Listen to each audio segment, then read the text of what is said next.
guys, magtatanggal tayo ng dahon ng mga grapes kasi nagkakasakit tayo mga bunga. Ayan guys, dapat daw tanggalan sila ng mga dahon kasi nakakapagbigay ng Imbis na yung mga nutrients. nai-infect. Hindi. Ayan pinagtatanggal ni Indy yung mga supot. Ayan diba? Maganda ng bunga. Dami, sobrang grabe Ayan. Kahit ano matamis na. Kahit hindi ko So, matamis. sinikman ko to. Tignan natin guys. Ayan. Tignan natin. Diba? Ang tamis na.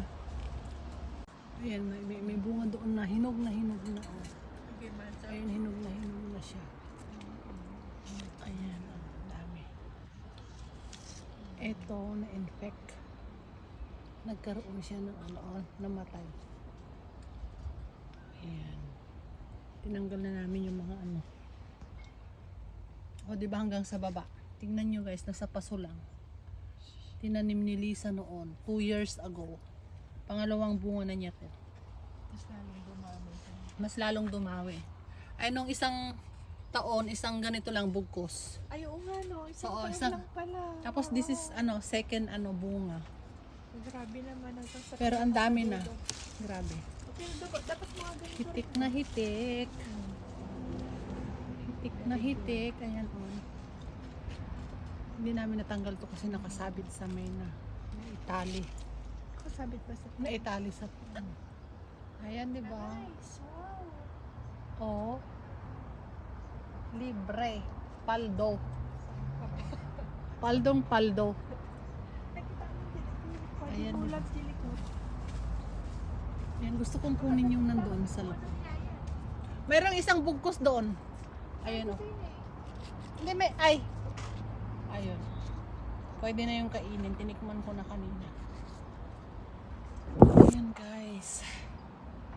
Maganda pala kahit nasa paso. Bubunga siya ng isang katotak. Ayan, pero natakpan niya yung kalamansi namin. Ayan guys. Susubukan namin tanim ng marami sa sa paso ulit. Ayan guys. Ayan. Inaalisan ko siya ng dahon kasi nasisira yung mga dumidikit sa dumidikit sa bunga nagkaka-infection. Diba? Ayan, nasisira siya. Pwede nang kainin mga to. Ayun, mga red. Pero mas matamis pag hinog na hinog. Ayan guys. Thank you for watching. Please subscribe my channel. Bye.